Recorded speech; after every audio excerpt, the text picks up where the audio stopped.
கிறிஸ்துவுக்குள் பிரியமானவர்களே, இந்த நாளுக்கான மாலை நேரம் அண்ணா அப்போஸ்தலனாகிய யோவான் எழுதின முதலாம் நிருபம் 5ஆம் அதிகாரம் 18வது வசனம். 1 யோவான் 5:18. 1 John 5:18. தேவனால் பிறந்த எவனும் பாவம் செய்யான் என்று அறிந்திருக்கிறோம். தேவனால் பிறந்தவன் தன்னை காக்கிறான், பொல்லாங்கன் அவனை தொடான். அதாவது 5 காரியம் சொன்னார் இல்லையா? இப்போ 3வது காரியம். முதலாவது காரியம் நீங்கள் விசுவாசம். 2வது நீங்கள் என்ன ஜெயங்கொண்ட மக்களாக நீங்கள் வாழ முடியும் என்று சொல்லக்கூடிய ஒரு காரியம் என்ன, நீங்கள் உங்களுடைய ஜெபத்துக்கு பதில் கொடுக்கக்கூடியது. 3வதாக இப்போ என்ன சொல்கிறாருன்னா, அதாவது நீங்கள் எப்படி பாவத்தின் மேலும் சாத்தானின் மேலும் ஜெயங்கொண்டவங்களாக இருக்க முடியும். என்ன, தேவனால் பிறந்த எவனும். நம்ம எப்படி பிறந்தோம்? தேவனால் பிறந்த எவனும். நீங்கள் இதே 1 யோவான் 3வது அதிகாரத்தில் 9வது வசனத்தில் என்ன பார்க்குறோம்? தேவனால் பிறந்த எவனும் பாவம் செய்யான், ஏனெனில் அவருடைய வித்து அவனுக்குள் தரித்திருக்கிறது. அவன் தேவனால் பிறந்தபடியால் பாவம் செய்ய மாட்டான். அப்போ நீங்கள் என்ன, தேவனால் பிறந்துட்டீங்க, மரணத்துக்கு ஏதுவான பாவத்திலிருந்து வந்துட்டீங்க. இப்போ நீங்கள் எப்படிப்பட்டவங்களாக இருப்பீங்க? நீங்கள் பாவம் செய்யாதவர்களாக இருப்பீங்க. காரணம் என்ன? அந்த வித்து தேவனுடைய வித்து. அந்த உங்களுடைய நேச்சர், உங்களுடைய இயற்கை எப்படி மாறுகிறது? அது என்ன பண்ணுது? அது அழிவில்லாதது, பரிசுத்தமானது, நித்திய காலத்துக்கு உள்ளது. அதில் நீங்கள் ஜெனிப்பித்திருக்கப்பட்டிருக்கீங்க. அதனால் நீங்கள் அப்படி இருக்க மாட்டீங்க.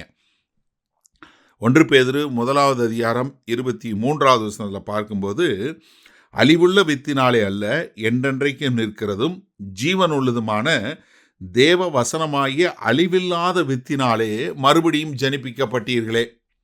அப்போ என்ன, நம்ம மறுபடியும் பிறந்தது அந்த தேவனுடைய வித்தினால் பிறந்திருக்கிறோம். அதனால் அது என்ன, அழிவில்லாதது, மாசற்றது, பரிசுத்தமானது. அப்போ நீங்கள் ஒரு பரிசுத்தமான வாழ்க்கை வாழ்வீங்க. ரோமர் 6வது அதிகாரத்தில் 15வது வசனத்தில் பார்த்தீங்கன்னா, இதனால் என்ன, நாம் நியாயப்பிரமாணத்திற்கு கீழ்ப்பட்டிராமல் கிருபைக்கு கீழ்ப்பட்டிருக்கிறபடியால் பாவம் செய்யலாமா? ஏன்னா கிருபை தான், அதனால் நீங்கள் பாவம் செய்யலாம்னு சொல்லலாமா? கூடாதே. காரணம் என்ன? மரணத்துக்கு ஏதுவான பாவமானாலும் நீதிக்கு ஏதுவான கீழ்ப்படிதலுக்கானாலும் எதற்கு கீழ்ப்படியும்படி உங்களை அடிமைகளாக ஒப்பு கொடுக்கிறீர்களோ அதற்கே கீழ்ப்படுகிற அடிமைகளாக இருக்கிறீர்கள் என்று அறியீர்களா? என்ன, ஒன்று பாவத்துக்கு நீங்கள் அடிமையை ஒப்பு கொடுக்குறீங்களா, இல்லை மரணத்துக்கு ஒப்பு கொடுக்குறவங்களா இருக்கிறீங்களா? 17வது வசனம், முன்னே நீங்கள் பாவத்திற்கு அடிமைகளாக இருந்தும் இப்பொழுது உங்களுக்கு ஒப்புவிக்கப்பட்ட உபதேச சட்டத்திற்கு நீங்கள் மனப்பூர்வமாய் கீழ்ப்படிந்ததினாலே தேவனுக்கு ஸ்தோத்திரம். பாவத்தினின்று நீங்கள் விடுதலை ஆக்கப்பட்டு நீதிக்கு அடிமைகளாகினீர்கள். இப்போ நீங்கள் பாவத்துக்கு அடிமை இல்லை. 19வது, உங்கள் மாம்ச பலவீனத்தின் நிமித்தம் மனுஷர் பேசுகிற பிரகாசமாய் பேசுகிறேன், அக்கிரமத்தை நடப்பிக்கும்படி முன்னே நீங்கள் உங்கள் அவயவங்களை அசுத்தத்திற்கும் அக்கிரமத்திற்கும் அடிமைகளாக ஒப்பு கொடுத்தது போல இப்பொழுது பரிசுத்தமானதை நடப்பிக்கும்படி உங்கள் அவயவங்களை நீதிக்கு அடிமைகளாக ஒப்பு கொடுங்கள். என்ன, முன்னாடி நீங்கள் பாவத்துக்கு அடிமைகளாக இருந்தீங்க, இப்போ நீதிக்கு அடிமைகளாக மாறுறீங்க. அதனால் நீ பாவம் உங்களை மேற்கொள்ளாது. அப்போ ஒரு கிறிஸ்தவன் என்பவன் என்ன, பாவத்திற்கும் சாத்தானுக்கும் மேற்கொண்டவனா, அதன் மேல் ஜெயங்கொண்டவனாக இருப்பான். சரி, இந்த நாளில் இந்த வசனத்தை நம்ம எப்படி எடுத்துக்கொள்வது? நீங்கள் இன்றைக்கு கிறிஸ்துவை ஏற்றுக்கொண்டு கிறிஸ்துவுக்கு என்று வாழக்கூடிய மக்களாக இருந்தால் நீங்களும் நானும் அப்படிப்பட்ட ஒரு வாழ்க்கை தான் வாழணும். என்ன, பாவத்திற்கும் பாவத்தை நடப்பிக்கிற சாத்தானுக்கும் சாத்தான் மேலும் ஜெயங்கொண்டவர்களாய் அதன் மேல் வெற்றி கொண்டவர்களாய் நம்ம வாழ வேண்டும்.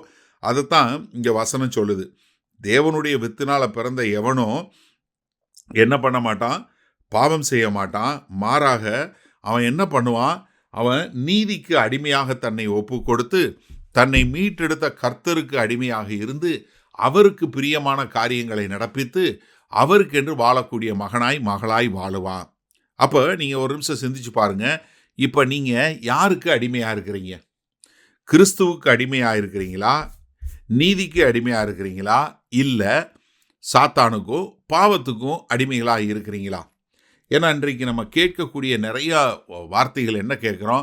எல்லாம் கிருபை பிரதர், அதனால் நீங்கள் எப்படி வேணாலும் இருக்கலாம். கிடையாது. எனக்கு அருமையான சகோதரனே சகோதரி, நன்றாக கேளுங்க. நீங்கள் கிருபைக்கு கீழ்ப்பட்டவங்களாக இருந்தீங்கன்னா கிறிஸ்துவுக்கு கீழ்ப்பட்டவங்க. கிறிஸ்துவுக்கு கீழ்ப்பட்டவங்க எப்படி இருக்கணும்? கிறிஸ்துவை போல இருக்கணும். கிறிஸ்து ஏதாவது பாவம் பண்றவரா இருந்தாரா? இல்லையே.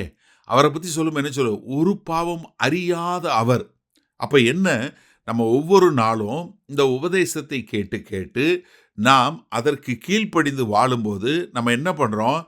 பாவத்தின் மேலும் சாத்தானின் மேலும் ஜெயங்கொண்டவர்களாய் மாறி நாம் வாழ்ந்திருக்கக்கூடும் என்பதை அறிந்தவர்களாய் வாழுகிறோம்.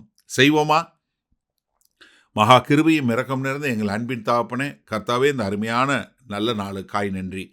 ஆமாண்டவரே, இதோ ஒவ்வொரு கிறிஸ்தவனும் எப்படி பாவத்தையும் அதை நடப்பிக்கிற சாத்தானின் மேலும் ஜெயங்கொண்டவர்களாய் வாழுகிறோம் என்பதை நாங்கள் அறிந்திருக்கிறோம்.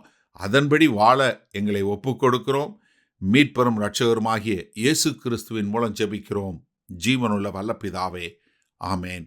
கர்த்தர் உங்களை ஆசீர்வதிப்பாராக. நாம் நாளை காலை தினசரி தியானத்தில் சந்திப்போம். Good night.